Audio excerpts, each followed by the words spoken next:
Thank you.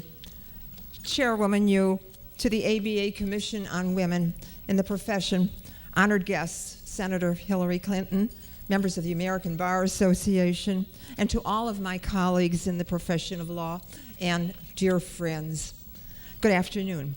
I cannot begin to adequately tell you how delighted I am to be here and be one of this year's most highly anticipated events, and as one of the recipients of this prestigious award. When I consider the women who have been chosen to receive this award, I am in awe and deeply honored to be in their company. To the Commission, I extend to you my most heartfelt appreciation. Throughout history, as we heard this afternoon, our nation has served as fertile ground for the development and contributions of women. Some, their names and stories we all know well, and still many others labored in silence and complete obscurity. These are women who stood up to lead, who persevered in the face of adversity, women who forged ahead, undaunted by artificial barriers and the seeming insurmountable challenges of their times. These women were motivated not by personal gain or self-gratification, neither by social recognition or status, but by the need to make a difference, to serve as agents of change, purely for the good of mankind and our society. The award which you bestow upon me and my fellow recipients today, while highly gratifying, is particularly meaningful. While this award honors the work and the great legacy of Margaret Brent, it carries with it an even greater significance.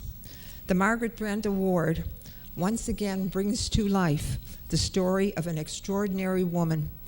It serves also to honor and to exemplify certain qualities and attributes: compassion, leadership, understanding, wisdom, and most of all, courage. As women in this new millennium, we hold within our grasp both the tools and the opportunities to make a difference in our world and to leave an indelible mark on society. The path has already been deeply forged. The way has been made clear for us to confront inequities, to expand opportunities, and to lead with conviction and with courage.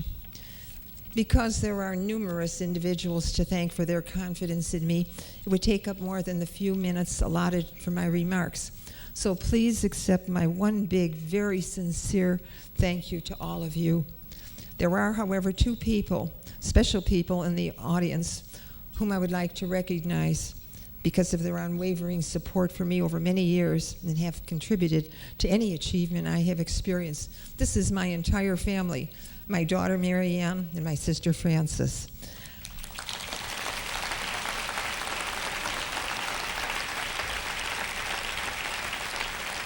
And although he is not with us today, I would like to acknowledge another very special person in my life who, in a very real sense, helped to make this day possible, and that is my late husband, Emmett.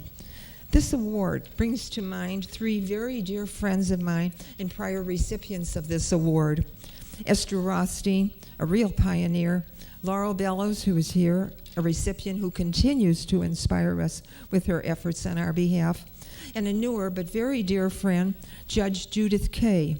Judge Kay is a prior recipient of this award and many other awards. She's an inspiration. She's the Chief Judge of the state of New York. I must confess that I did not know a great deal about Margaret Brent. And through research, I learned that Margaret Brent has been described as a master negotiator, an accomplished litigator, and a respected leader. These attributes caused me to pause and reflect on what it must have been like to have been the first woman lawyer in America in 1638.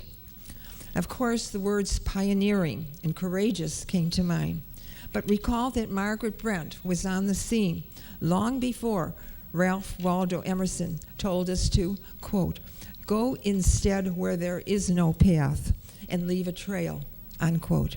And that is precisely what Margaret Brent did. She went where there was no path.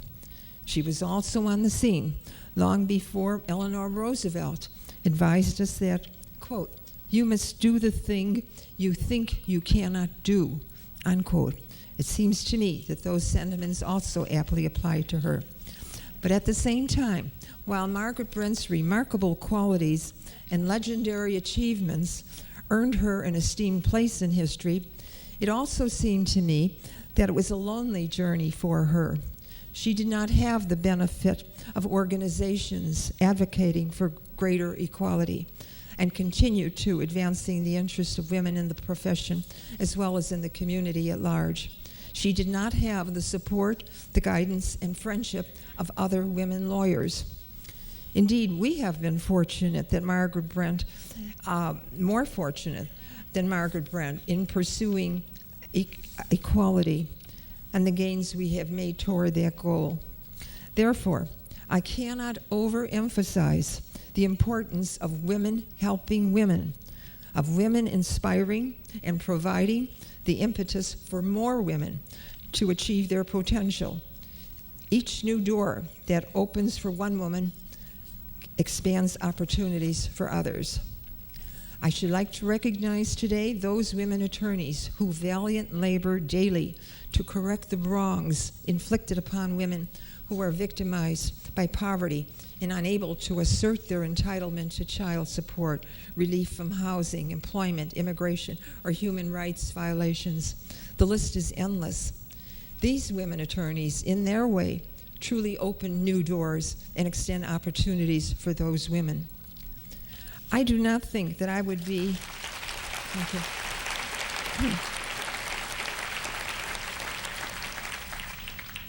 I do not think that I would be before you today if it were not for the affiliations and the relationships I made through the Women's Bar Association of Illinois and my law school, Loyola University, Chicago Law School, and in particular, its outstanding Dean Emerita, Nina Appel, who is here this afternoon.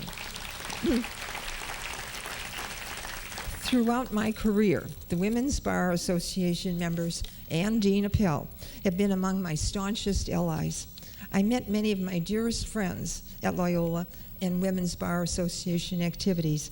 Many of those friendships began 40 years ago and continue through the present. But it is only through coalitions, collaborations, and perseverance that positive change has occurred and will continue. Our phenomenal advancement did not happen overnight. It has evolved mainly through the indomitable, caring, and enduring spirit of many extraordinary women, inspiring us to do our best, to work hard, to serve the bar, the bench, and the public to the utmost of our ability. I am not suggesting that there were not and are not an enormous number of outstanding men involved in our pursuit of equality. We acknowledge them and are grateful for their support, and importantly, for their observance that we are competent. Ladies, we need men, and they need us for a variety of reasons.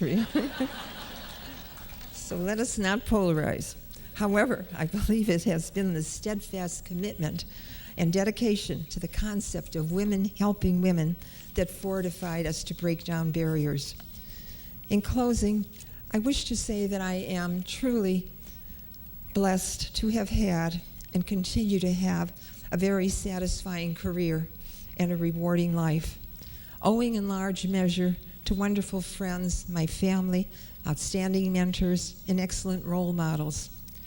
If along the way I have inspired women to enter the legal profession, or motivated them, or assisted them in alleviating problems in their journey, I was privileged to do so.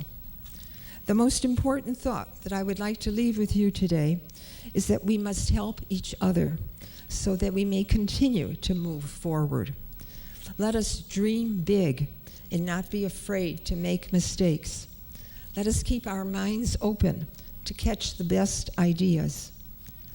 I believe that we have been given a wondrous world of beauty, diversity, and order. That world has been given to us as a legacy, and we are challenged to create a new world of our own, one which will reflect justice as well as our genius, and one which will reflect our togetherness. We must help the weak among us and make them strong. We must remember the seemingly strong and the special burdens that are theirs. We must keep the strong ever mindful of the many lives they so profoundly affect. We must treat our fellow citizens as we would like to be treated, with fairness and dignity.